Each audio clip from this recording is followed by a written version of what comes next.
Hello, everyone. I'm Jim Garrison, and I want to welcome you to day 75 of Humanity Rising.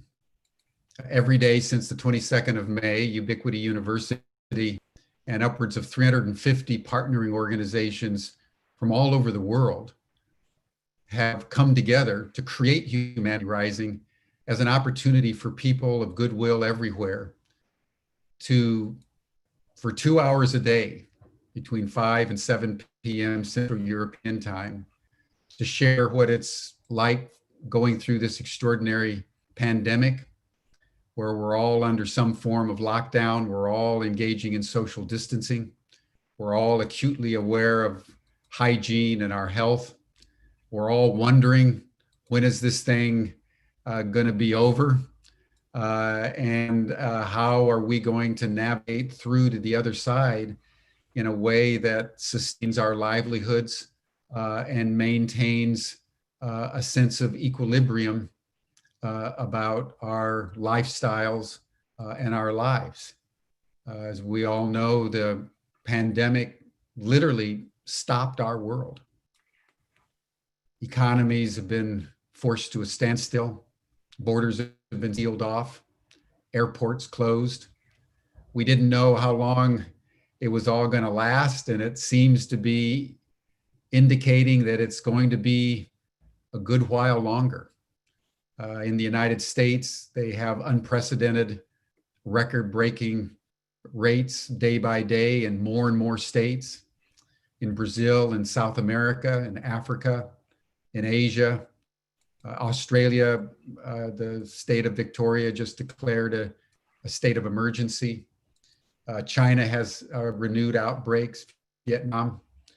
So we're in something, my friends, that is challenging us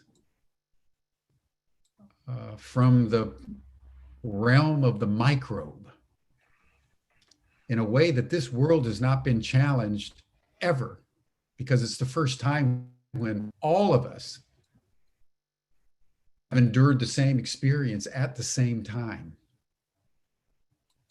One of the most persistent themes of the last 75 days has been, how do we sustain our vitality? How do we sustain our clarity of purpose when all around us is confusion and the inertial force of a pandemic disease? The number 75 turns out to be quite an auspicious number this year of 2020. It's the 75th anniversary of the ending of the Second World War, of the founding of the United Nations. And as we'll see in a few days, on August 6th and August 9th, the 75th anniversaries of the bombings of Hiroshima and Nagasaki. So there's a lot in this year. And so I just want to note and thank everybody for coming to this session, our 75th session. And it's going to be on the theme, once again, of empowerment. Where do we go for the wisdom we need? From what well do we draw the waters of clarity, purpose, strength? So we have a very interesting, extremely diverse panel today that'll be gracing us. We're going to start with our own Matt Robertson. I think everybody knows Matt from all the letters that he and I and he alone have been sending you over the last several months as we prepared all our different panels. He's an extraordinary young man and one of the emerging leaders of Ubiquity University. He's also a musician and a mystic and a teacher of mindfulness. So we thought we would start the proceedings with a musical composition from Matt. Introduce the speakers. Matt? Well, thanks so much, Jim. It's an honor to be here today. I won't say too much about this piece, but I will just mention briefly that I began writing at about the age of 15 as a way to better understand and work through some difficult life experiences. And since then, the practice has involved more of a way to contemplate the larger lessons of life, and really blend together two streams that were prominent in my upbringing, namely that of spirituality, as well as the hip hop culture that I was involved in. So you may notice some elements in this piece related to the rap and hip hop world. And I began to better understand this process since then as really a way to use my intuition to try and trap wisdom between metaphors. So without further ado, I look forward to sharing this piece called Birds of a Feather, which I think aligns nicely with our theme for today. I look around astounded, perception no longer clouded. I settle and am grounded. The sharp edges are rounded. There's a sparkle in the light, despite the objects something seen before. New open doors. I welcome sights not seen before. We suffer. We believe in an us. But what if all this is love animating dust, co-emergence, a surge of divine and cosmic energy, taking refuge as awareness in the form of you and me. Meditation. Let the message seep. As you look upon the surface, you will see that it is deep, a hidden dimension I mention for the purpose of ascension. The tension breaks from attention unflinching. Exists the wisdom. I'm with it, with the people on the path to truth, the crazies and the fools, the sages and the ghouls. We are in this together, billions of birds of a feather, achieving together things that individuals could never. As clever as we think we are, we've only gotten so far.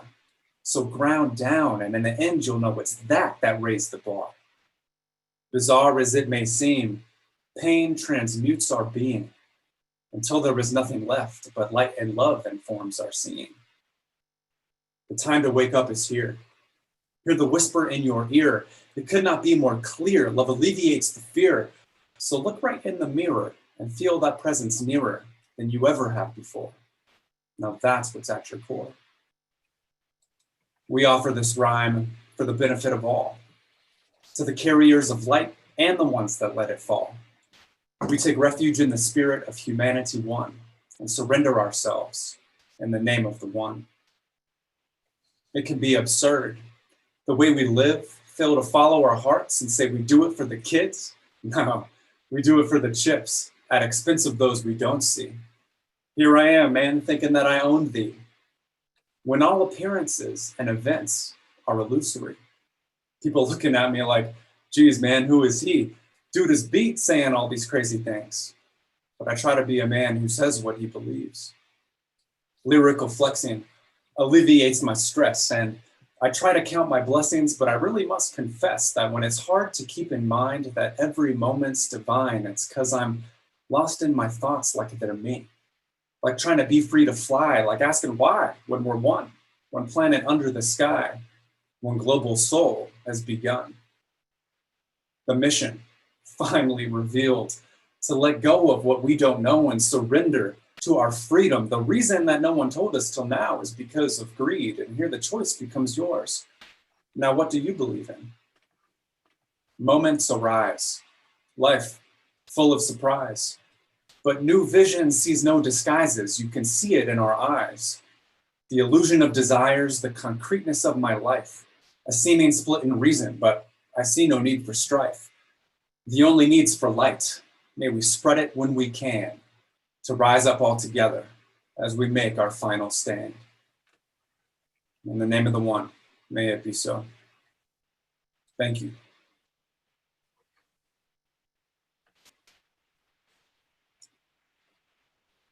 Thank you, Matt. In the name of the one, may it be so, everyone. Because I think Matt's calling it very profoundly that we're coming to the point in history where we're making a final stand.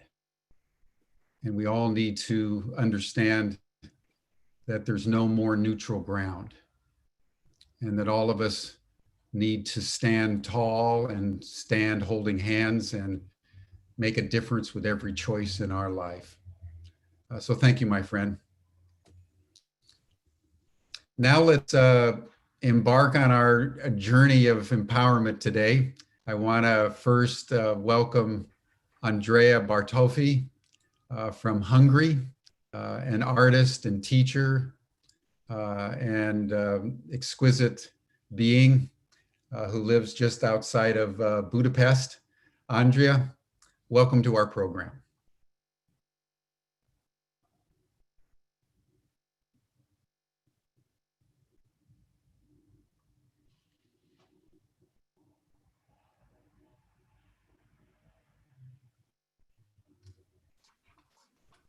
Do you hear me? Hello. Hi, everyone. Hello. Hello. Thank you, Jim, for including me in this panel, and thank you for this wonderful introduction, and especially for Matt for this empowering and very inspiring song. So after this song, I feel very invigorated to continue. Thank you. So I am art historian and an artist and the founder of a free independent school named Art and Flow Lab in Budapest for personal transformation through using art, meditation, rituals. My artistic genre is using photography and video art. Let me first share you how I approach personal empowerment. Personal empowerment, from my view, is about understanding the process of creation and using proper tools to call forth new realities, change life circumstances, and give birth to new selves in a conscious way. So shortly, personal empowerment is to know how to shape our world, our life, consciously for the best. I started to research on this topic some 15 years ago when I experienced stunning and miraculous synchronicities, what I created visually and what happened in my personal life. So, for instance, when I made a new photographic series or a new art video, the very essence of the new artwork manifested in life events. Sometimes I felt like a wizard or a sorcerer who draws upon forces of nature to change things. So these experiences made me think and research on the process of creation and the use of inner and outer images in this process. Then, when I learned enough, I wanted to share my experiences. So that was the time when I founded the Art and Flow Lab and started to practice together with others. I suppose that creating an artwork is not very far from creating a new reality. But in the latter, the artwork is your life. So life is not something that randomly happens to you. You shape and color your life as a master artist through thoughts, inner images, words, and actions. I took many questions in my research, just a few examples. How can I harmonize all of these tools, creative tools, to get the most fulfilling and happiest result? What is the human part and what is the divine part in the creative process?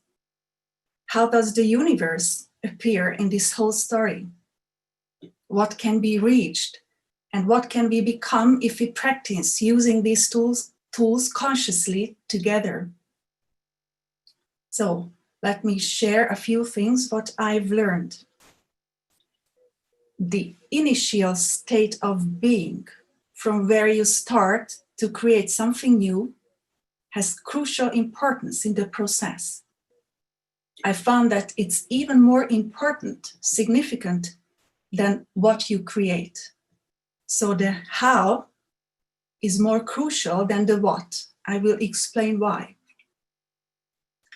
If you create out of fear or anguish to solve a problem, the solution you bring into being will still contain traces of fear and anguish, because the energy from where you have started the creation is imprinted on the outcome. So it's vitally important, before you start to produce something new, to reach the possibly highest state of being or consciousness.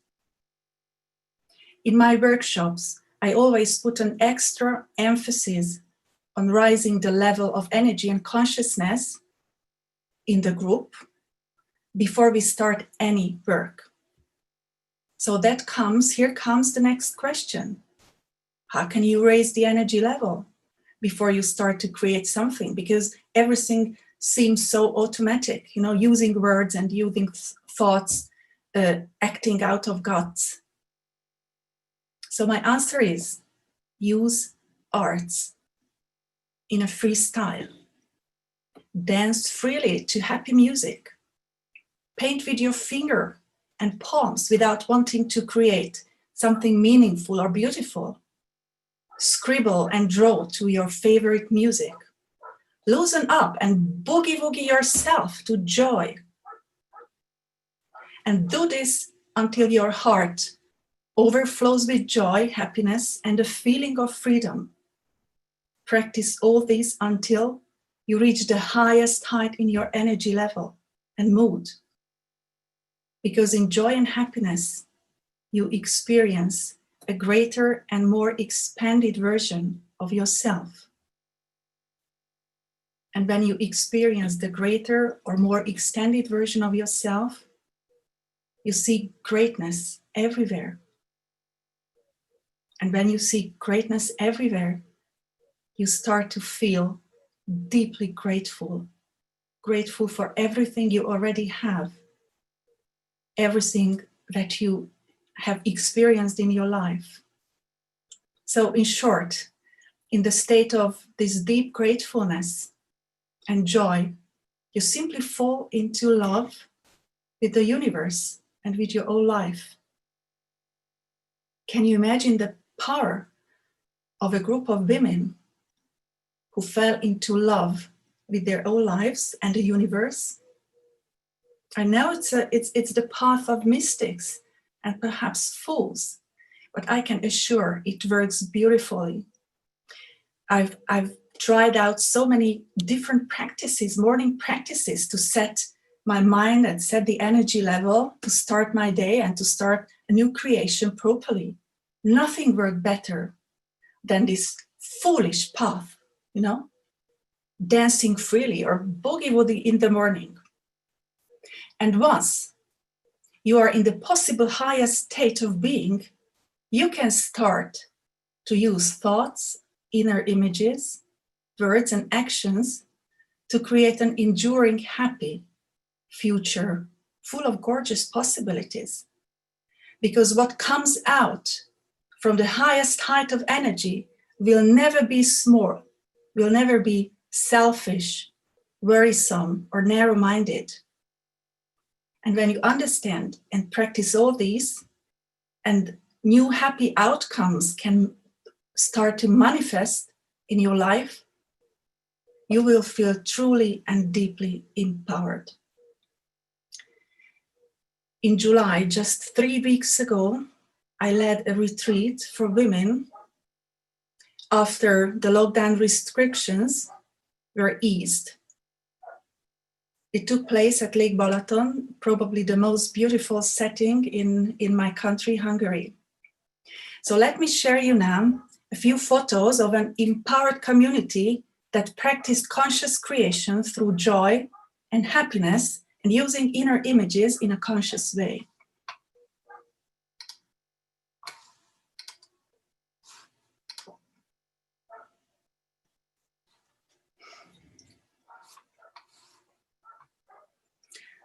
Just a few impressions how this all looked like in a real life experience.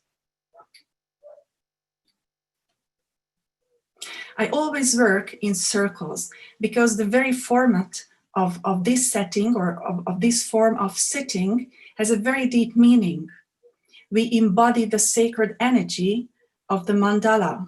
Of course, we need to practice different meditations or different image streamings to have this energy active. It's an incredibly beautiful and empowering way of making communities or building up communities.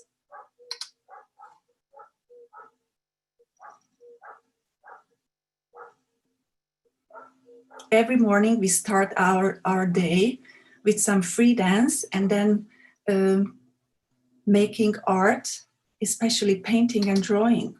Look at this. First we danced on this large paper, then we painted in a free form this 15-meter long, very huge paper with freely flowing lines and forms. And that's how we looked like after this practice.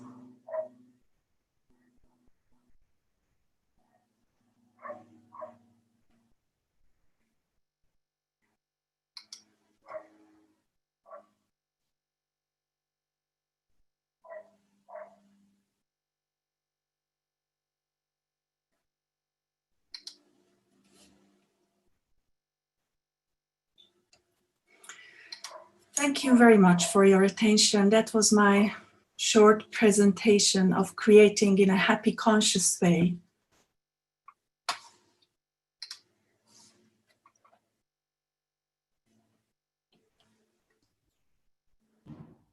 Thank you, Andrea.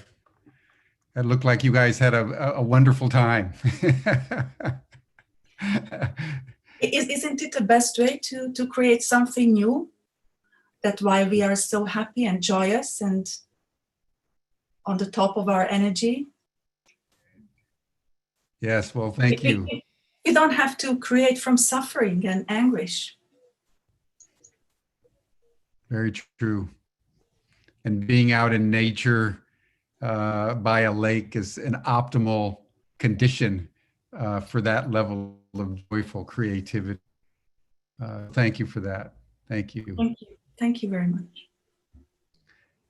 Now we'll go from Hungary to upstate New York to Sarah Drew, who's an artist and author of the eco-feminist novel Gaia Codex, which I read many years ago. Sarah, welcome. Hello. Okay, here we are. It's really great to be with everyone here today on the panel and all of us gathered from around the world. And just a big thanks to everyone at Humanity Rising, to Jim and Matt and the rest of the team for catalyzing this important forum. So before we start, I just want to give presence to this particular moment in time, this historical moment. You know, we're really here at this extraordinary juncture of humanity's history, one of those vital pulse points and openings when we have the chance to rebirth ourselves as a species, a civilization, and individually. We have the opportunity at this time to go through the quintessential metamorphosis. In the transcultural alchemical and tantric traditions, in the depths of mystical initiation, there's an equation that many of you on this call, I sense, are very deeply familiar with. And that's the personal and transpersonal, the microcosm and the macrocosm of the world of creation itself is deeply interconnected, and indeed is both one and separate. This is our pulse point. And as we're starting today, I want for us to feel within our own bodies this pulse point between heaven and earth, between the personal and the transpersonal, between the many and the one. So if you can take a deep breath, just ground yourself wherever you are. And feel the center point, which is known as the chakra of the solar plexus, the third chakra, which is right underneath the heart, kind of right between the ribs. This is the point that if you were to be a tree, like they do in the Celtic tradition, you would take your roots and go way down, deep, deep, deep, deep, deep into our precious Mother Earth. This is the fulcrum, the center point, that if we're to stretch up, again, with the metaphor as ourself, with our spine being a tree, to go way up into the galaxies, into the stars, into the metaverse above. This third chakra, right there, in the center of our own cosmogram, in the center of our own sacred temple, is known as the chakra, the activator of creation. And we are here right now at this moment of creation for the future. I'll give you a little brief overview about myself. The question of how we evolve as a species and the evolution of consciousness and of all sentient life and how our soul awakens and evolves has been core to my own quest and creation in this life. Beginning in my late teens, I traveled the world seeking out the ancient mentors and wisdom traditions. I went from the highlands of Tibet, spent time in Japan studying at Daitokuji, an ancient Zen temple, spent time along the river of the Varanasis and Ganges, 5,000-year-old cities, down into the jungles of the Amazon, Avebury and Glastonbury, and eventually also Bhutan. It was in these sacred pilgrimages, which I felt was so fortunate to be able to be part of. Right now, my chronological age is 55. And we were in a moment in time where we could travel and sit at the feet and study in the temples of these wisdom keepers, living treasure holders of thousands of years of traditions, a living treasure holder. After that, I studied religious studies at UC Berkeley, transcultural mythology and core expressions of a mystical experience, and then went in the mid-90s to be a CEO, co-founder of an early virtual reality company in Hollywood, exploring the potentialities of early virtual reality and mythic narrative in gaming and as a means to transform consciousness. As a company, we're a bit ahead of our time, but it was a great experiment. And now we are here in a great experiment. My latest offering is a novel called the GAIA CODEX, which is a mythopoetic blueprint and initiation guide for these times. It is an activation for accessing the living codex, the 6 billion year plus wisdom of Mother Earth, and the seminal seeds of living civilizations that thrive through the generations. GAIA CODEX is also a heroine's journey into the sacred feminine, an awakening into the earth consciousness that'll bring us forward as a species. This tells the tales of the priestess of Astera, who through the rise and fall of cultures have held regeneration codes for the earth. There's many core memes in the book that are relevant for these time, but in terms of this moment and this time together today, I think there's something very potent about a group of women who are cultivating a long view, and not just women, but as human beings, that we're cultivating the long view over the generations. These are two of the main pivot points that as a species we can make right now. How do we cultivate deep interconnectivity with each other and all life? And how do we begin to seed and plant and create intergenerational long view, our legacy that spans, understanding that we have a legacy and a karmic resonant effect that spans generations. Neither of these, as we go to it, is too really foreign to where we are. All of us, if we go back far enough, have indigenous roots. And this is key. We know this in our bones. We know this in our DNA. And now is the time for us to regain this. In this time of COVID, which all of you that if you're coming to Humanity Rising and being under the guidance with Jim and all the amazing speakers that are here, we understand that this is a very potent portal.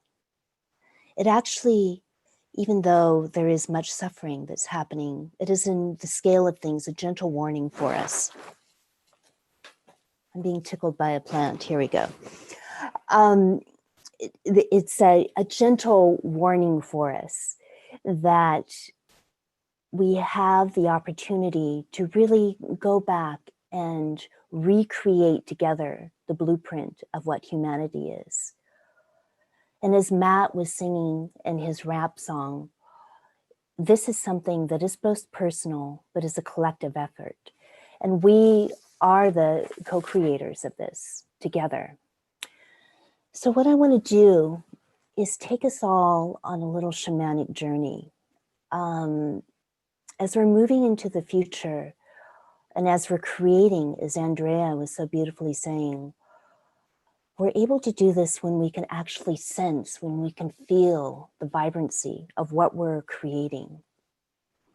And I also just want to honor what Andrea was saying, that that point that we create for him, that consciousness, is so important. I love that nature is continuing to talk to me here. There we go. So we're going to go on this journey together. So again, please presence yourself where you are. And I love that where you are like points of light across the planet right now. Feel your sit bones sitting where you are. Take a deep breath.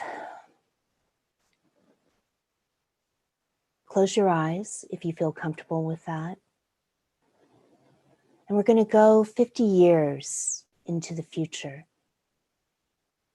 Many of us on this call today will be alive then. Many of us won't, but many of us will. There's a bubbling stream of water that you hear running beside you. You feel the softness of spring grass. You smell the richness of the earth. And you feel a gentle wind moving through the trees. You breathe in and you feel the sweet, fresh air. Slowly opening your eyes, you see that you're sitting on a mountain, on a hill, and below you is a valley that gently moves out to the sea. On your right is a high peak. Right now, we start to walk down the mountain, and as you do, you see people on the path. There's beautiful farms that feel vibrant and alive, and people greet you as you're familiar. There's people of all races living together, and there's a feeling of coming home. Suddenly, as you're going up the path, a young child, maybe it's a male, maybe it's a female, maybe it's someone of transgender, comes up to you and holds out their hand. They have for you a special gift, a special technology, a special symbol, a special artifact from this future. This gift right here is yours specifically to take with you. You don't need to understand it fully right now. Just see what it looks like. And what you can do is put it on what we call like a little virtual shelf, either to the right or the left of you. I usually put it to the right of my eye, or you can unpack it later. You can go back to it in your meditations. Maybe it'll come to you when you're drawing, dancing, when you're writing a proposal. But this is a gift for you from this future. It is a piece of what you personally are bringing to help create a vibrant future for all of us. So now we go down and we go into the village. And as you're going through, just observe what's around. Observe the markets, observe the people going by, what the buildings look like. If there's any unique technologies, there's a synthesis here between what we often call biomimicry, where the wisdom of Earth herself has been deeply incorporated into this living environment. And so just observe. And then you see over to your left that there's a circle and a gathering of people, again, of all races, all genders, and all ages. And when they see you, there's a welcome, there's an uproar, and you hear your name being called. And some of them come up to you, some of them you know from this time. Others, you have this feeling of deep soul resonance, that deep soul friend, those friends that can be with you through lifetimes. And a few of them you touch forehead to forehead. And we say to each other, we're here, we made it. So celebrations happening, dancing happenings, fires are lit. And as we're going into the dusk, into the gloaming, you say your goodbyes. And you go up to that peak that we saw over to the right when we were up on the hill. And you arrive there just at sunset. And you're watching the golden light. You sit down and you notice on the peak there may be a circle, there may be a tower, there may be a sphere. It'll be different from each person, but note what that is. And then sit down, cross-legged on the ground, looking out to the sea, watching the ball, the orb of the soul of Terra, the soul of Gaia, the sun, which gives us life, going into the watery elements of the sea. And as the stars come up, you're still feeling that sun within your solar plexus. And slowly, slowly come back to where we are, where you are right now. Take an in-breath and an out-breath. Feel that golden light, that honey amrita nectar flowing with you. Give thanks for the journey. Give thanks that together we're able to start weaving a potent future built out of abundance and wellness, not just the abundance and wellness of metal gold, but that which is of true well-being. May all beings be happy. May all beings be free. Thank you.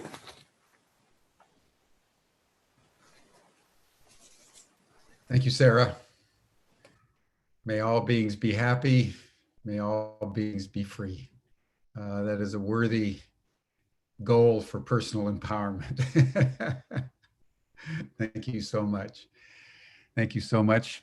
We'll now go from upstate New York to the state of Maryland to Jeff Dunne, who's the chairman of the International Consciousness Research Institute, and will making his own now presentation on personal empowerment. Jeff? All right. Thank you very much. I appreciate that introduction. As Jim mentioned, my name is Jeff, and thank you for sharing this moment with me. It's when talking globally, a little bit unclear as to whether I should be saying good morning or afternoon or evening. So let me just say good now. I appreciate that. I'm coming from a kind of an unusual place, and I'm very proud of that. I try to come from an unusual place in everything that I do. My background has been rather eclectic as well, from being a scientist, being a philosopher, a playwright, a teacher. I mention a teacher because as a teacher, I am trained to always provide slides. And so I do want to share, give me a moment to make sure that this is coming up. And hopefully you will be able to see those. Just to kind of give you a feeling from where I'm coming from. I also do want to take a moment before getting into the talk itself, give you a little bit of a background. So when I was first introduced to Humanity Rising, it had brought to mind a play that I had written earlier this year. One of the things about this whole global pandemic situation is it's led to a lot of interesting art, as we've seen.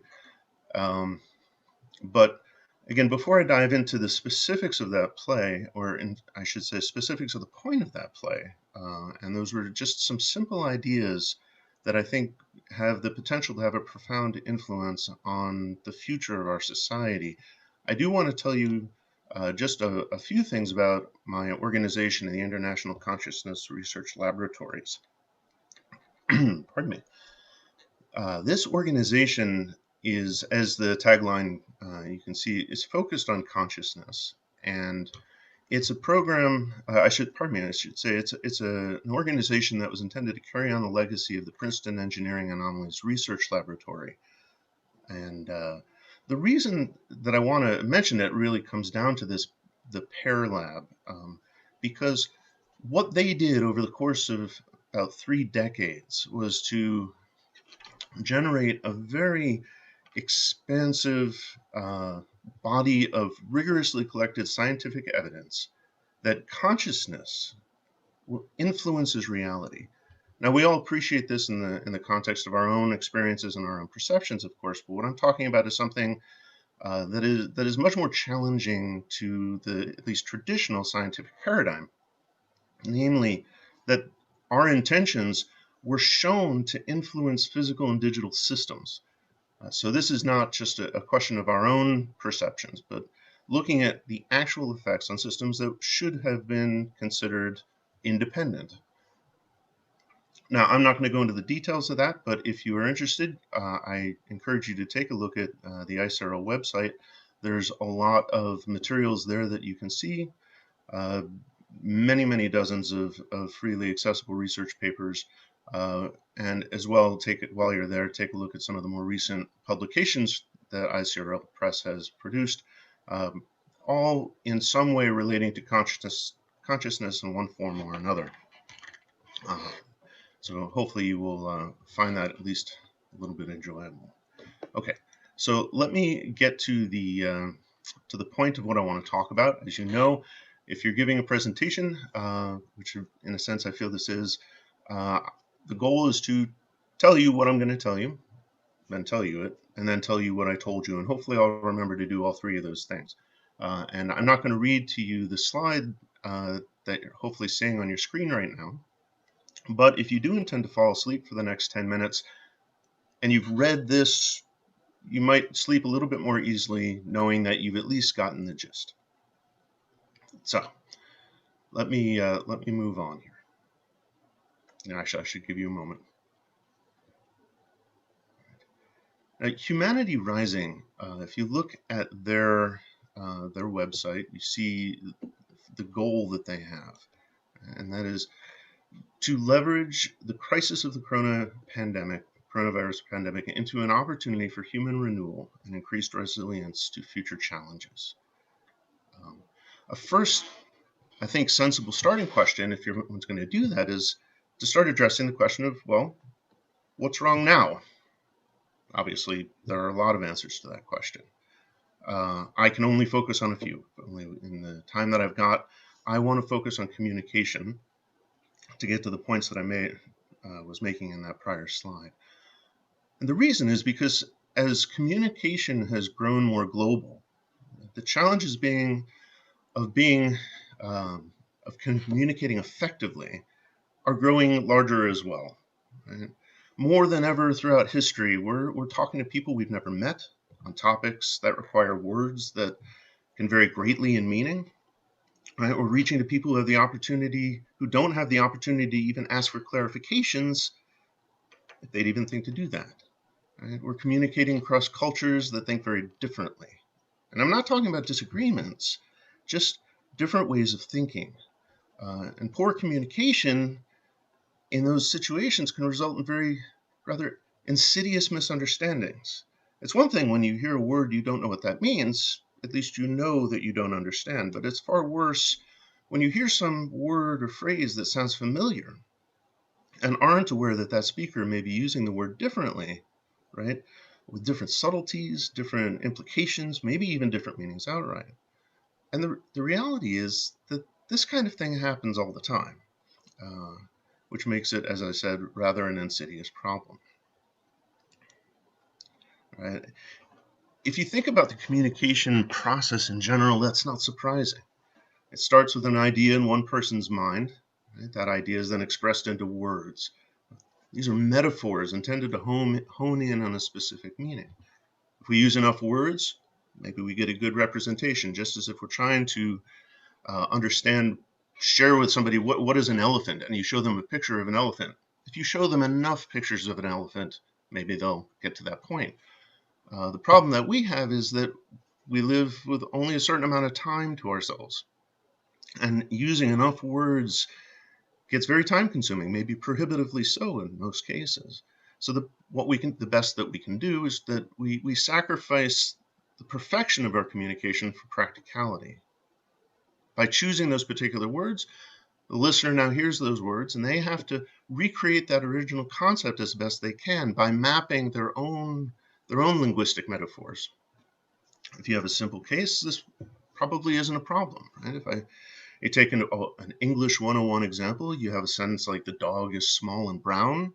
Well, our mutual understanding of dog, small and brown, these are very straightforward. You probably have the right picture in your head. But for the communication that really matters, right, when you're sharing ideas that are going towards changing the world, the words get kind of squishy.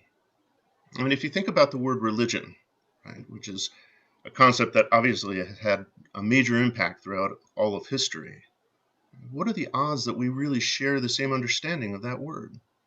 Does the word religion carry the same scope, the same emotional charge, the same implications for, say, an agnostic who's raised in the 2000s as it does for an Irish Catholic raised in the 1950s? Probably not. Okay, so let me kind of get to the point, wrap that up. We tend to assume that others mean the same thing with their words that we would mean if we spoke those words. But that's rarely true. If we want to communicate effectively, we need to first appreciate where the other person's coming from, to apply the filters of their perspective when we interpret what they're saying. And only then, when we really feel that we've got the intended message, should we step back and decide, how do we feel about that? Right? And this isn't an easy thing, especially if you haven't been doing it all your life. As difficult, as time-consuming as it is, however, effective use of language is still just an enabler. If we want to have effective communication, we need to go beyond that. We have to actually want to hear what the other people are saying. And that means getting past our own need to be right and tap into what's perhaps a more timid desire to grow as an individual. Now, for most people, listening is a process of categorizing information into two camps. There are the things that validate our worldview and things that challenge it. Affirmation and conflict. Right? The former can lead to very pleasant bonds. The latter, however, will typically lead to some kind of rebuttal, expressed or not. It's very rare, however, that as we're listening, that we'll step back and ask ourselves in that moment, is it possible that I could be wrong about this? The reason for this insecurity, is insecurity. Right? We want to share our worldview in order to get validation that we're right. There's an insecurity there. We refuse to accept a conflicting idea because it means that we had to be wrong. Right? Now, the desire to be right is not in the slightest surprising, because from day one, as a human being, we're rewarded for being right, and we're punished for being wrong. I mean, it's no wonder that saying those words, I was wrong, has to be one of the most challenging, difficult things for a person to do. Right? It's, now, before I go too far off on that side, right? Don't get me wrong. I'm not saying that there isn't value in the idea of right and wrong. Absolutely there is. And in simple cases, just like there are simple sentences, the dog is small and brown, there are going to be simple, straightforward cases where we want to encourage a particular behavior as the right behavior. Right? Do not touch that stove.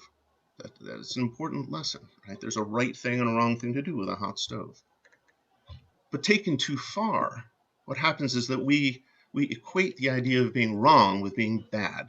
And that's, well, frankly, very harmful. Very few environments, especially when you're younger, actually encourage people to try new things, right? Or reward them for taking a risk, for the willingness to be wrong. Right? As a society, that makes us risk averse in all kinds of bad ways. The revulsion to being wrong, in fact, binds us into some very stupid habits. Example, suppose you have person A, Alice. She's friends with person B, Bob, and Alice doesn't like person C, Charlie. She tells Bob, Charlie's an awful person. And Bob doesn't know Charlie. He has nothing else to go, and he says, okay, Charlie's a bad guy. Then one day, Bob discovers that Alice actually is not a particularly reliable source. She might very well be a bad person, the kind of person who would make up lies about other people. Now, at this point, what should Bob think about Charlie? Logic, reason suggests that Bob shouldn't have any opinion about Charlie at all. But the reality turns out to be very different. In most cases, Bob continues to dislike Charlie. The idea that he was wrong about Charlie, through no fault of his own, is unacceptable. Generally speaking, Bob's more willing to keep his negative opinion than even, and maybe even share that with somebody else, than to accept the idea that he was wrong. Right? I mean, just think about how often you found people fiercely holding on to some established opinion in the face of overwhelming evidence to the contrary. This kind of thing happens all the time. Sorry. What's kind of crazy, though, is that if you think about it, the expectation to be right about things is really unreasonable. I mean, if look at the complexity of our universe. Humans have been trying to come up with a good, accurate description of this for tens of thousands of years, at least. Right? And to date, every single one of those models has been wrong. Sometimes flat out dismissed. Sometimes it stays but continues to evolve. But to date, none of them have been right. If we haven't been able to nail that down over countless millennia, what are the odds that this time our knowledge is accurate and complete? Right? Every shred of evidence suggests that reality is way more complicated than we can wrap our heads around. Right? There's more to the world than we understand. And in the face of that, how could we possibly reasonably expect ourselves to be right about something? Statistically speaking, we should be wrong, at least at some level, about nearly everything. And if that's the case, shouldn't we find some way of being comfortable with that? Right? So many people feel at some level that life's a test, right? And you're judged based on how much of it you've gotten correct. Right? The more we're right, that justifies and validates that our life has been worthwhile. But what if instead of grading ourselves against this abstract, inaccessible answer sheet, what if we use the judge the meaningfulness of our lives based on how much we learn and grow? This is not a new concept, and I think it's a solid one. Right? And if we accept this, then we have to ask ourselves, do we grow more and learn more from being right or from being wrong? Right? Rather than beating ourselves up about being wrong, we should focus on the value of finding out where we've made mistakes. Being shown an error in our reasoning is an opportunity for growth. Being told where we hurt someone, that's an opportunity to make things right. Now, I'm not suggesting we deliberately make mistakes. There's no value there. We don't throw caution to the wind and do crazy things. But in non-life-threatening circumstances, I would argue that we don't need to live in a debilitating fear of being wrong. Right? Making mistakes is so completely unavoidable that rather than it being a source of shame, we should be making it very clear to our children right from the beginning that it's simply a fact of life and they should be comfortable with it. Okay, so let me pull this together and kind of start wrapping things up. Point one, communication is really hard. If we want to have an effective society, we need to stop taking communication for granted and realize that understanding what others are saying is going to take a lot more time and effort than we've historically given it. We need to learn how to silence our own needs, our own fears when we listen to others and try to understand their points from their perspective before contrasting them against our own perspectives. And that means, as difficult as it is to conceive right now, because we're always faster, that we probably, to be effective in the future, we need to slow down a little bit. Second, we need to keep actively in mind that reality is not simple. Right? We're just barely picking at a tiny little corner of this. We need to know that more often than not, most of what we believe is likely to, if not be wrong, at least significantly incomplete. All right? And that's fine, so long as we don't cling to our mistakes out of some irrational fear of failing life. Third and final thought. Those first 2 points are not easy. They're not easy changes to make. As adults, honestly, they may not even be achievable for us. We've been living our lives the way we have for decades, right? And we have a lot of things to deal with on a day-to-day basis, putting food on the table, as it were. Right?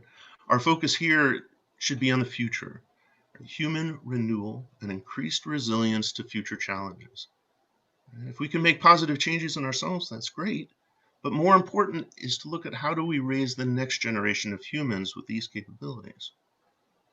So, to bring this to a close, just remember at the very beginning, I mentioned about Pear's research finding that beyond our own experiences, beyond our own psychology, our own perceptions, our intentions are literally affecting the world around us. And if our intentions are to understand one another better and to work together, that's going to create some pretty powerful results. So the next time you have a few minutes of quiet, imagine what the world would be like 20 years from now if we start to teach children to be humble, open-minded, and to patiently try to understand where others are coming from, before making their own judgments. For myself, I think that would be a pretty great start to a healthy tomorrow. So just reminder, as I say, thank you for hearing me out here. And if there are questions that we'll talk about later in the panel, I'd love to hear them. And again, thank you. Blessings to you all. Appreciate it.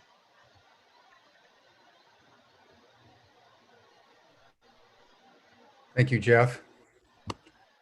I I must say, I love your notion, Jeff, that every single model humanity has put up for what is over the last thousands of years has been wrong.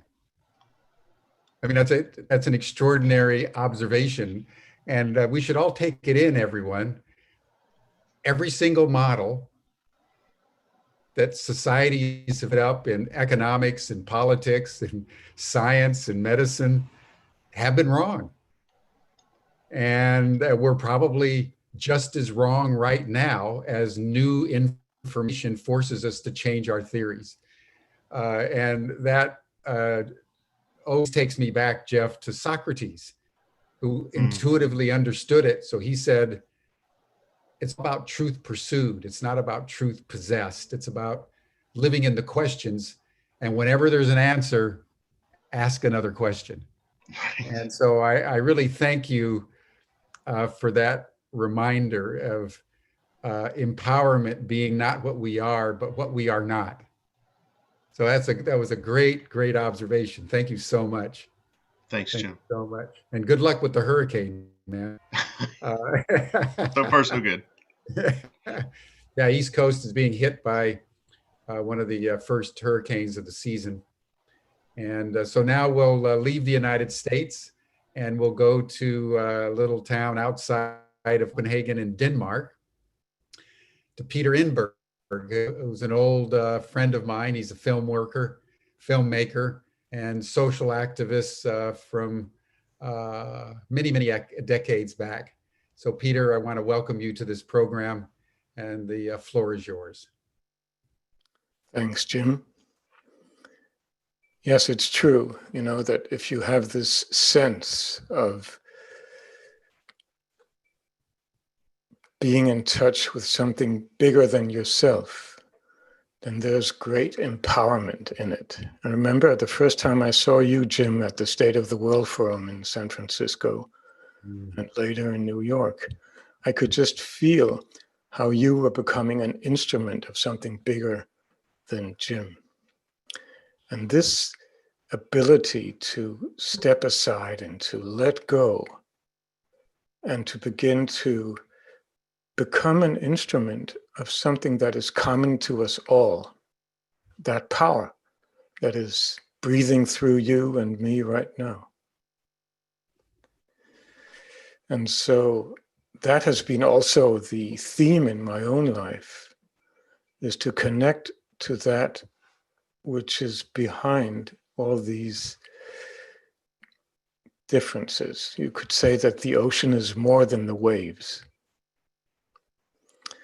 And so I've been making films as a documentary film director for many years about that, about the essence of life, which cannot be reached by, you could say, thinking, but it's an experience. And so I feel that to become empowered in many ways is to get in touch with that part of you, of me, that is timeless, that is our heart, you could say. And many people have talked about, mindfulness. Yes, that's good. There's also heartfulness. There's so many other names for different directions, but the ability to feel who you really are, not who you think you are, kind of brings you into this moment right now. Because you can't think your way into this moment. It's like learning to ride a bicycle. You can't read a book about learning to ride a bicycle. There's a point where actually you have to do it. You have to find that balance. And to me, this age of the corona has brought a slow down, almost brought to a halt, billions of people, and has given us a chance to reflect, okay, where are we going? Where do we want to go? Does the past have to be equal to the future? No.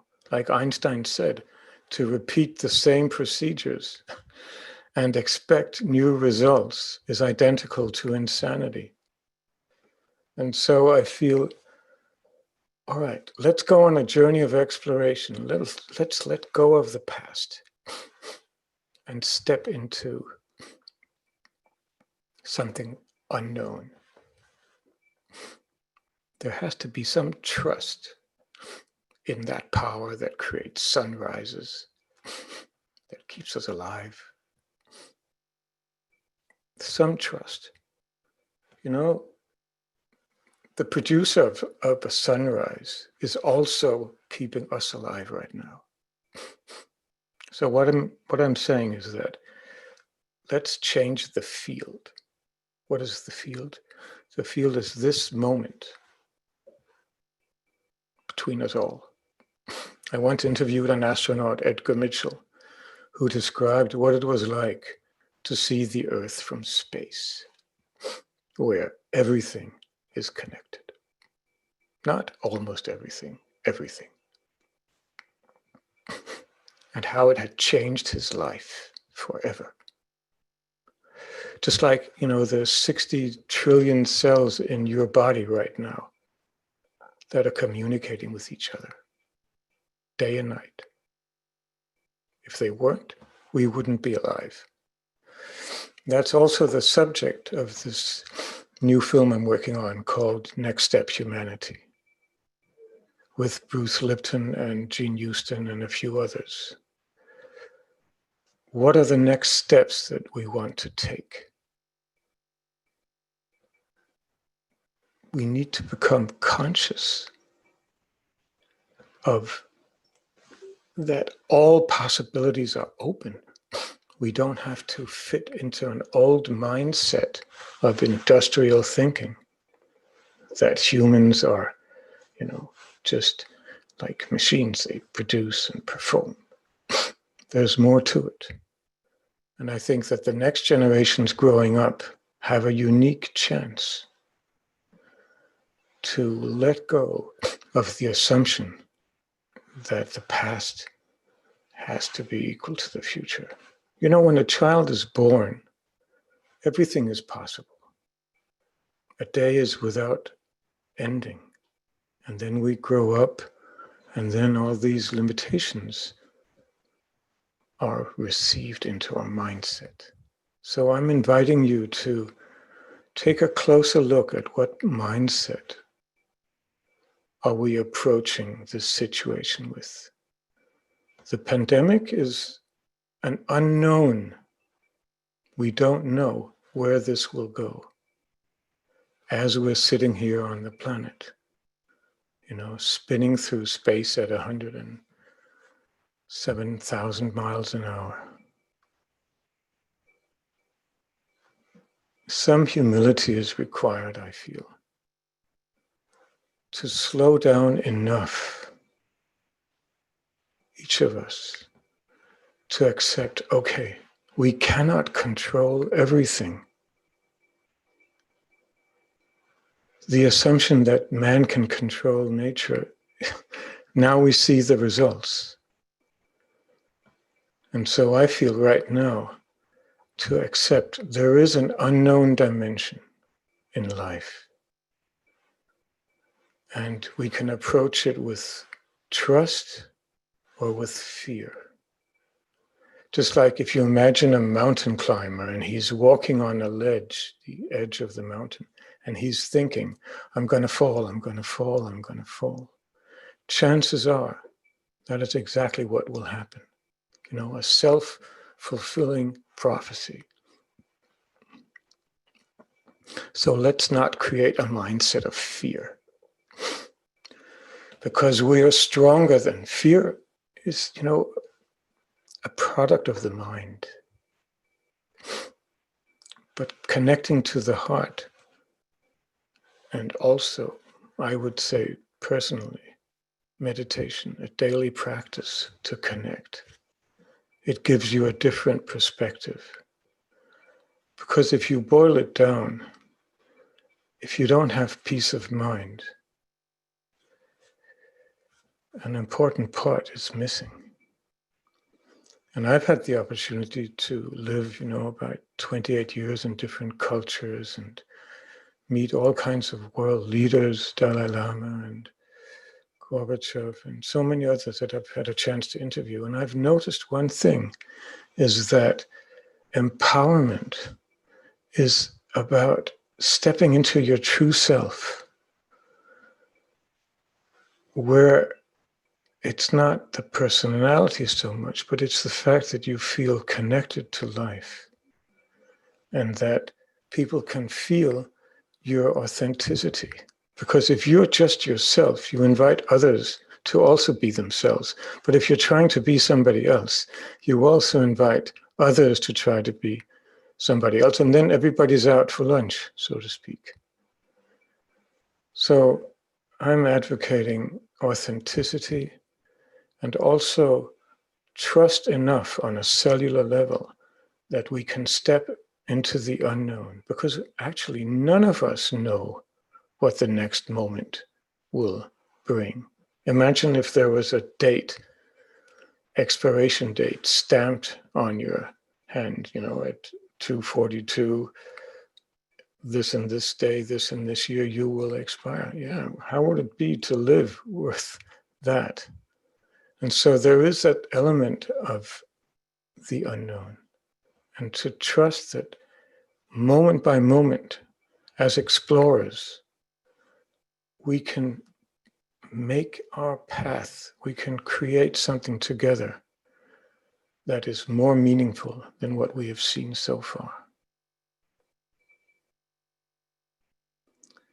So the bottom line to me is gratitude, to stand under, to understand you have to stand under.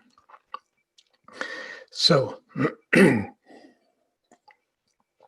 and also internet. This is internet, and there's also internet. The fact that we are connected, excuse me, without computers. I think that's part of the next step of humanity, to recognize that we're all connected. Thank you.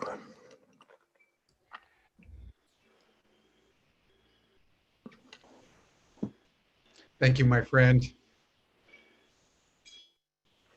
I think, the point that you were just making about gratitude is so fundamental. When we do the heart coherence meditations, it's always encouraged that if you can meditate in a spirit of gratitude, you enhance every good thing in your body. And even if you just go through the exercise smiling, just the act of smiling brings gratitude, it brings joy.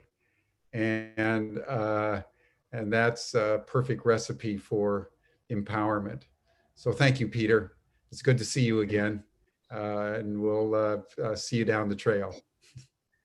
And if you've had a chance to see any of Peter's films, they're beautifully, sensitively done on very rarefied subjects of great beauty. So it's worth Googling Peter Engberg and checking out some of his films. Yeah, I could put links to my films in the channel. Do. Yeah, Please do. I've made about 20 films, and the present one is called Next Step Humanity. Beautiful, beautiful. Looking forward to it. Great. Okay, we'll now move from Denmark to Australia, to Melbourne, which is right there in pandemic territory, unfortunately, to Gary Woolman, who's a transformational coach and transformational therapist. So Gary, I want to welcome you. He'll be our final speaker. And when he's done, time permitting, we'll have just enough opportunity for a brief discussion. Gary?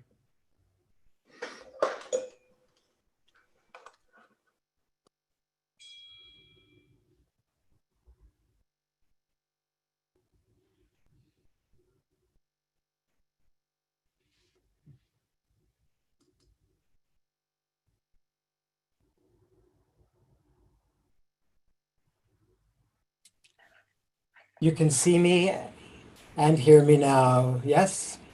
Yes. Good. I'm Dr. Gary Woolman, and yes, I'm a presentation coach, a transformational body therapist, an awakening creativity artist, court jester, and like yourself, filled with all kinds of casts of characters that represent heroes, villains.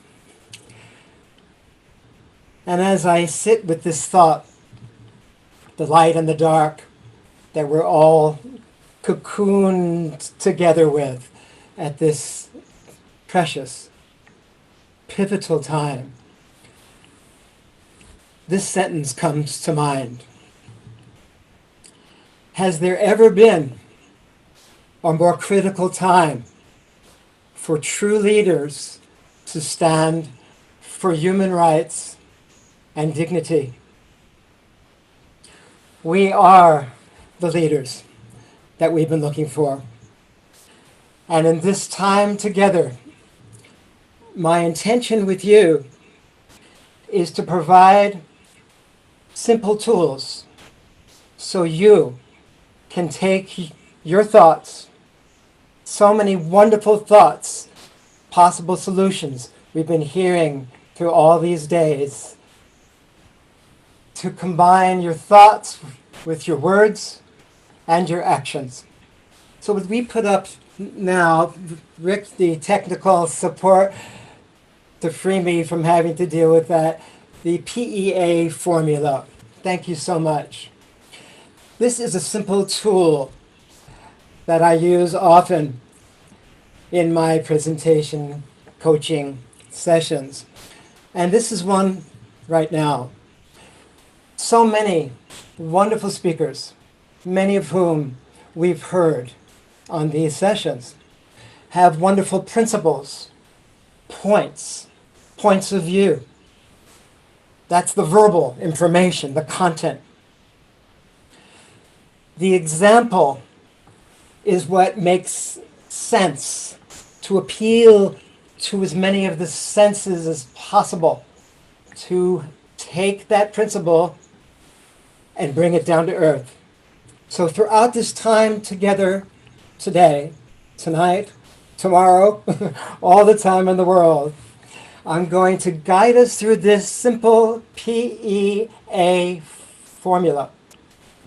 Many of the great speakers, some of whom I've had the great honor and pleasure of assisting in their journey, have great points, have great stories, but forget about connecting with you, the application. What's in it for me from the audience's point of view? You with me? So please chat with me as I speak. Don't need this slide anymore, and we'll go now more into extempore. Thank you. Thank you, Rick. So I'm going to take this point of it's an inside job as the theme for this presentation and give you tools through stories, through applications, so when you leave this session, you'll be able to use your verbal words, your vocal sounds, and your visual delivery all lined up with your body as the chief instrument of communication. I've spent my life as a champion springboard diver, gymnast, track star, body therapist. But now tonight, I'd much rather than talk about me, guide you on a journey from judgment to joy. Imagine us together now as archaeologists of the soul, where we dig underneath the surface, physical layer of tension and find the emotional holding patterns, keeping through decisions, beliefs, traditions that we held on to in place, keeping the old familiar, unsustainable world in place. This is erupting. As Carolyn Myss, famous for her work with sacred contracts, has just said, what we have to understand now is the power of our inner world, while our outer world is erupting. I'll give you a story that will make sense of what I'm saying. And now, sit back and imagine a father and his son together. It may have been during COVID lockdown because the father really needed some time for himself. And the little child came downstairs. Daddy, Daddy, I want to play. Oh, that's great, son. I'm reading my newspaper. Need a little time for myself. Tell you what, I'm going to take this page and give this page to you that I've just torn up. Here, take it, son. On this page is a photo of the world. Go upstairs to your room, give me a little time to myself, and when you come downstairs with the world put together, I'll play with you. Thinking he'll have some time for himself. Son runs upstairs, father sits to read. You hear where we're going with this, right? A few minutes later, son comes back. Daddy, daddy, daddy, I put the world together. Oh, that's great, son. How did you do that? Well, it was really challenging, Daddy. At the beginning, everything was round on that picture of the world, but when I turned the page over, there was a picture of a person. And when I put the person together first, the world came together all by itself. Isn't that a beautiful story? Teaching story I often use. To wake up. Now, the next place where we can go with this, Robin Youngblood the other day punctuated this point when she said, and I quote, "It is time to change the world. It is time to change ourselves. The world will not change until we change ourselves." American Indian elder. So now we go to Hawaii, where there's a famous family problem-solving method called Ho'oponopono. I'll send you all these notes by the end of the conversation. Ho'o means to make. Pono means right. Ho'oponopono, to make double right. To make right for me, to make right for you. The classical understanding of this method is the time where two people in conflict were to stand next to each other with symbolically, metaphorically, or actually their family with them. And one says to the other, in all sincerity, "We have been judging you, abusing you, dominating you, ripping you apart all these years, my whole family. Please forgive me, forgive us." But not to feel sorry for himself, it's just with the utmost of compassion that he says this, or she says this. "Will you forgive me?" The other person, in sincerity, because this is a family problem-solving tool, says, "Yes, of course I forgive you, and guess what? My family, me, we've been ripping you up and judging you as well." So they both commit to letting go of the old familiar pattern, you see where we're going with this, and to move in a good way, as the American Indians say, a good way, to see each other in a good light for the best of all concerned. But now we take the story to another place. In Hawaii, at the state mental hospital there, a psychologist named Dr.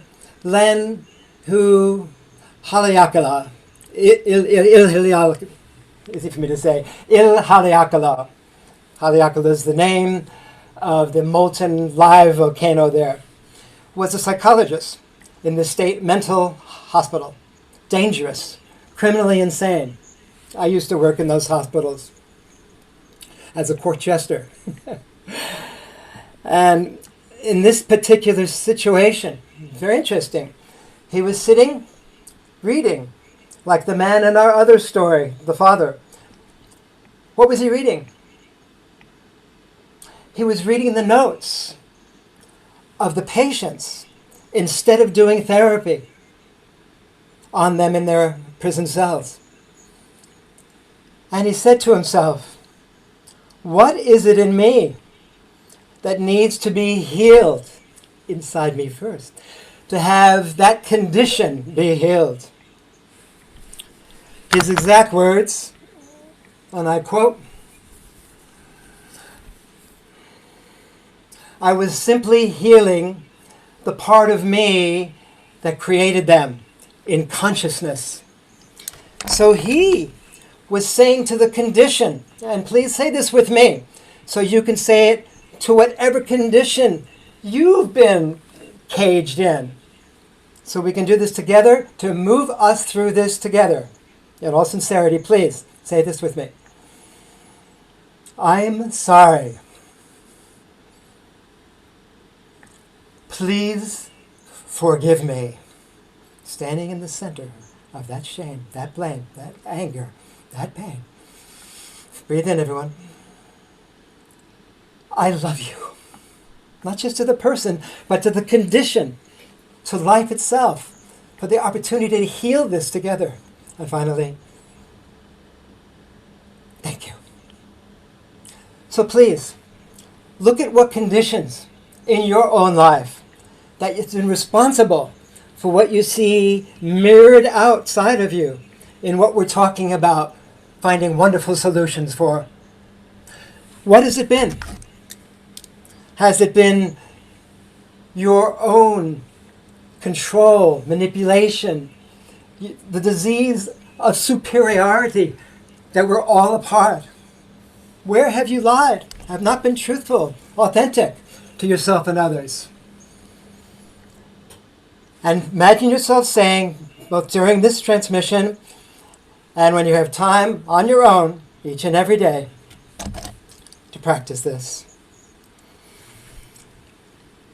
In the white paper recently written by the New Earth University, which Sasha Stone and other luminaries have just written, the words that have just been written are this: any decision moving forward at this stage needs to honor humanity's future legacy, if we are to have one.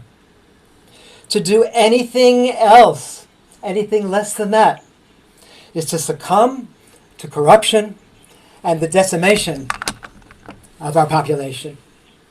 So now, everyone, as you exhale, picture as you exhale, water's falling, that's it, down the spine, letting go of your own attachment to these old familiar,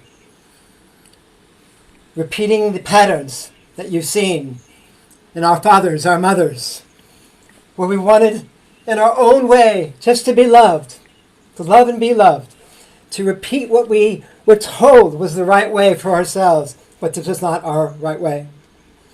So to set it right, picture yourself letting go of this disease of superiority that each one of us is a part of. So we own it, we name it, we reclaim it. Deep breath in, sunrise lifting, fresh inspiration, long breath through, water's falling, out with the old, breathing in with the new. And now I'd like you in the chat box to put in words, key words, as we focus together in implanting these in our consciousness. Let's see some words now. Harmony, peace, freedom, light, soft, liberation, compassion. Let's see them in the chat box. The more you participate, the more this becomes real, because we're making this together. Excellent. And as we breathe this in, lengthening the exhales, water's falling down the spine, breathing in, sunrise lifting in the morning sky. Notice that we're breathing into our deepest well-being together now and our highest good. Now we take you to the application phase. I promise you point, example, application. Rick, can we have the next frame that says affirmations. It is not enough for us to simply say, let's say this together out loud, it's easy for me to reach you with my message. I can hear you. And now, shout it. It's easy for me to reach you, as though you meant it, with my message. Now whisper it with the deepest sensitivity, with softer words and louder gestures. Ready? It's easy for me to reach you with my message. Let's shift from the me to the we. It's easy for us to reach us with our message. You see where we're going with this? By creating multiple ways of saying the same new wisdom and truth, we encode it in our muscle memory, and it becomes real. So we're doing this together in this very powerful moment of now.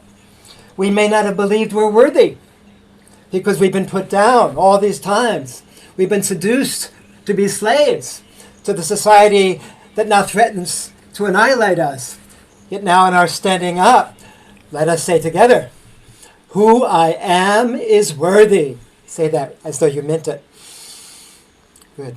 What I say, our voices have value. Yes, yes. So people follow taking action on what we envision together for the greatest good of all. There's a number of other affirmations. I'd like to go through them with you now. I won't. I'll put them in the chat box at the end of this here. But I will follow with this one, very powerful one. Because if we can say this with the fullest respect that each word means, then every word you speak, every thought you think, every action you take from now on becomes compelling, welling, and swelling. So we turn a new page, a new stage, out of our cage to free the mage and the sage. So these two expressions, actually, I want you to put your foot down. If you're sitting, just imagine your intonation going right through the base of your spine, saying these words after me. I put my foot down with ease, doing it with ease. What matters the most to me? Yeah. My shoulder drops away. More room for me. As you move your shoulders. More room for me to trust what I feel, think, do, and say. Hip, hip. Hooray! Heru. Bring in the heru, the hero, through. For every me, we, and you. And the final affirmation. Saying these words with full sincerity. And I'm encouraging you, when you see this practice in the chat box, to whisper, shout, write, sing. Together we miracles bring. These words, please. The more I trust, saying it with your fingers, with your voice, with your words, the verbal, vocal, visual, all aligned. The more I trust, good, what I deeply know, the more my thoughts, the more my words, the more my actions fully, freely flow. And now we do it together as we.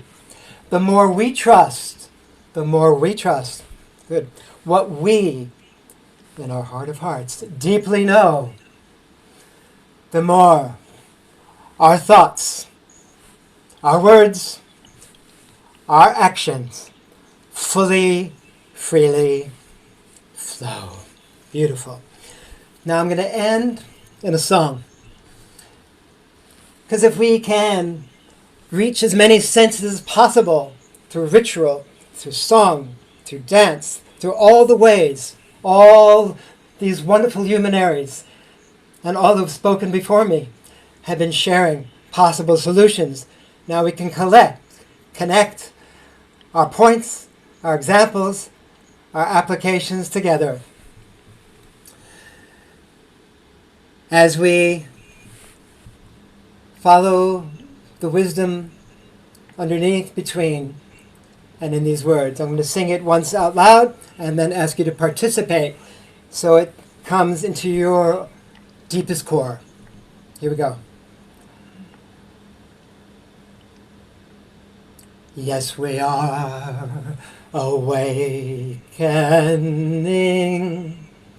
Yes, we are remembering. Put your fingers back here. Fresh stories, new glories, we dance and sing.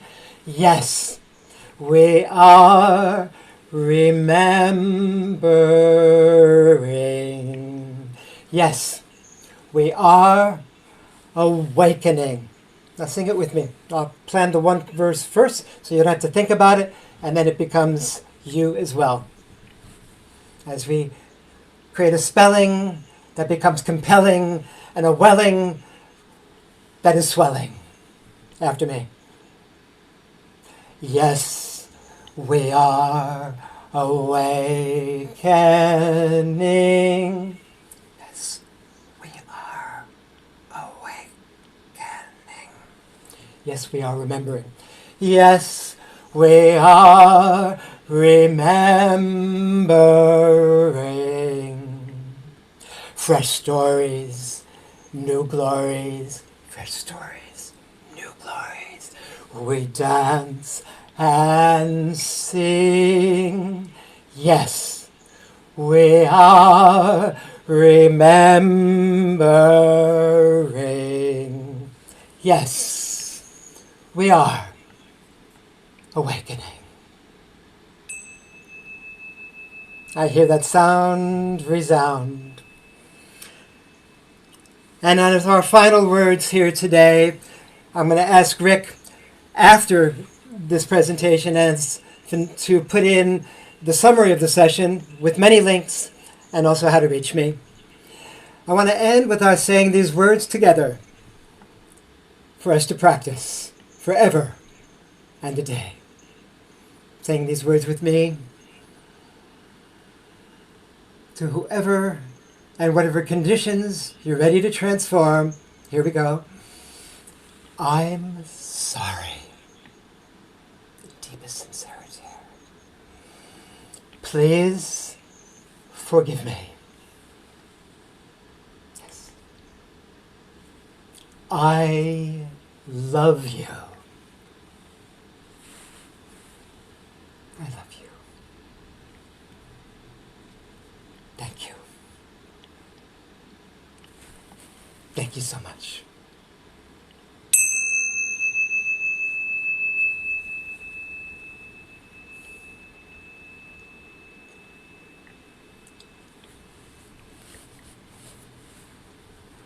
Thank you, Gary. That phrase of forgiveness and apology from Hawaii is one of the most powerful processes anyone can go through.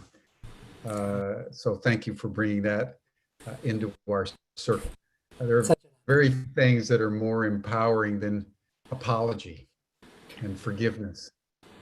It activates so many powerful emotions and releases in our psycho-emotionality. We just pause long enough to say we're sorry. I love you. So thank you for that. You're welcome. Just noting the time, as is often the case with a number of panelists, we have, always have to deal with the tyranny of time. So we don't have time enough for a discussion, I'm afraid. But what I think what we would do is let's just take 1 minute each, no more, just 1 minute each, starting with you, Gary. And then we'll just go back up the list to Peter, Jeff, Sarah, and then Andrea. Just to summarize what you would like to offer from your point of view as the essence of empowerment today. 1 minute. Gary?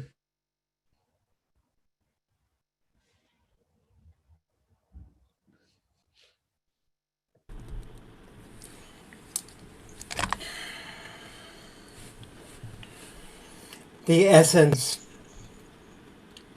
of empowerment today, as I see it, could not be better said than by Michelangelo, who said this: I saw the angel already inside the marble, and I chiseled away until I set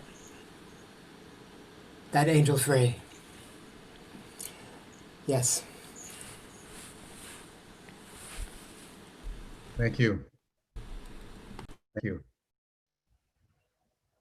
Peter? Yes. Well, like Rumi said, there is a field beyond right doing and wrongdoing. I'll meet you there. And I think in your heart, you know what it means. And so to me, the essence of empowerment, what we do to others, we do to ourselves. And everything returns. So let's learn from that and listen with our heart. Because like Saint-Exupéry says, the essential is invisible to the eye. Only with the heart can you see. And I think, looking into the future with your heart can give you that empowerment. Because we're part of something, huge, vast, uncontrollable. And it's in us also, so we can actually change it. Thank you. Thank you, Peter. Good to see you again. Yeah,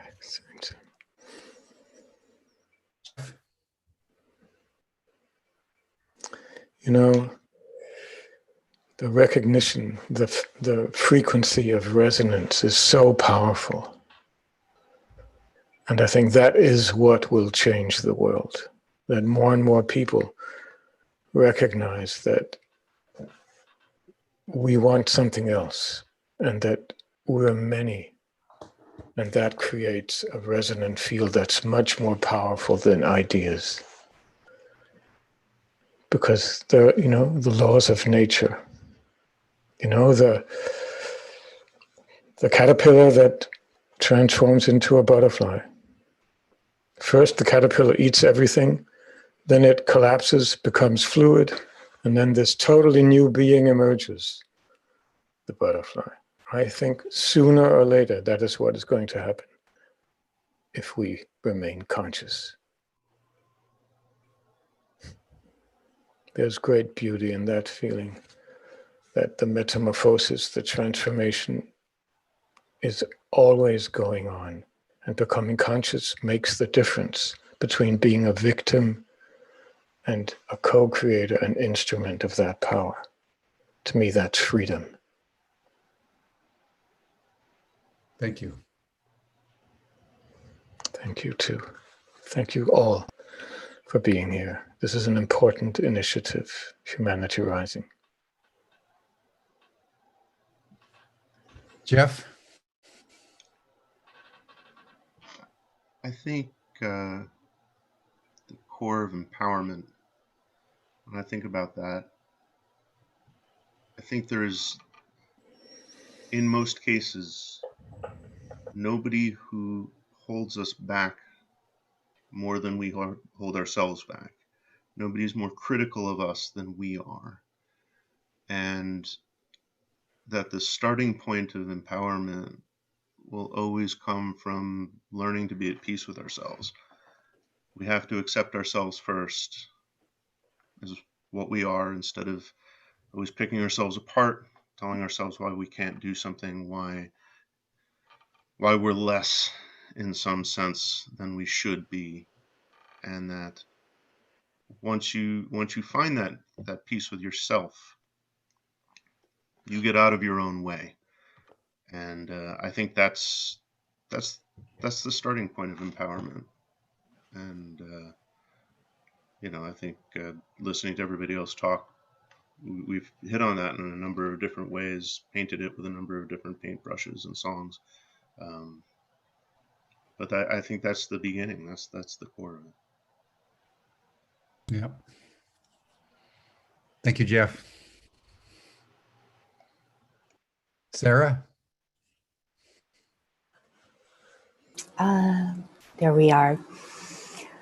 I think, just the profoundness that we're both many and we're one, and really feeling the essence of that pulse point, the exquisiteness of, as they say in the Buddhist tradition, that each of us have bodhicitta, each of us are a Buddha, a full enlightened being in becoming. And really the way that we do that is together. We're each a manifold expression of consciousness in its infinite forms. And we're here at this moment where not only do we have the opportunity to make ourselves anew, but we have the opportunity to, as Peter so beautifully said, embark, participate, co-create, come together, this process of metamorphosis and beneficent evolution.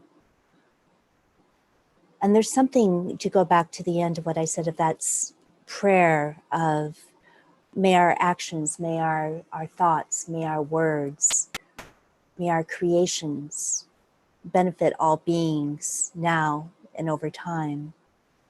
And even pulsing back into the past, there's something of that, because when we start to play with that offering, may it benefit all beings, we are actually working with the field of consciousness itself. And that's there for all of us. And my prayer is that we continue to join together, both on the etheric and in actuality, to create the future together. As many of you wrote in the comments, we're doing it now. I'm really grateful to be here today. Thank you. Much love to you all. Yes. Much love to you too, Sarah, and love to Dal and all our friends. Thank you so much. Mm-hmm. Andrea. Please do not think that making art is only the right of great geniuses. I would like you to find ways to liberate yourself through being sometimes foolish or silly and play much more than you did in the past. So I encourage you to find ways to connect with your playful, creative inner child that knows exactly how to play, how to be free, how to enjoy the whole creation, God's creation. So I wish you free and joyous and happy, soulful experiences in being the creator, the huge creator of your own life. And especially if we do this, all this together in groups, our empowerment will increase.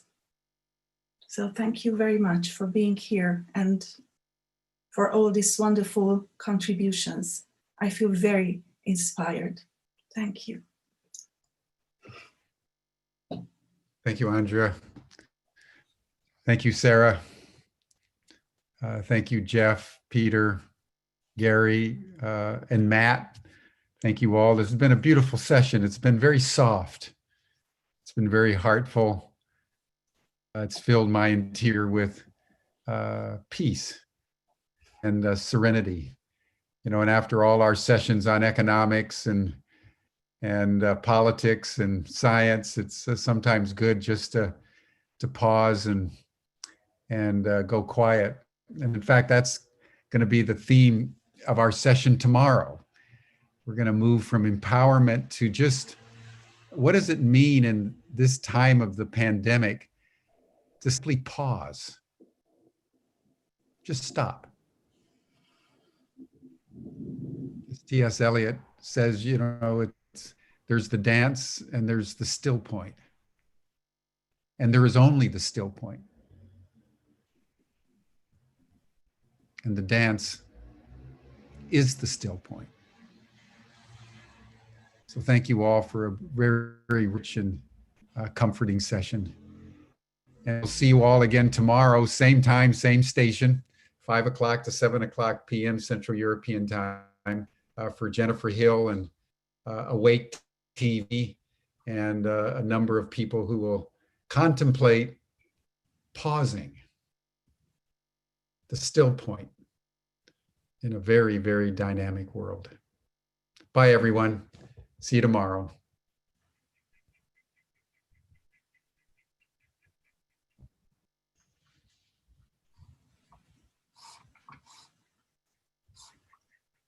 Hi, Jim. Can you hear me?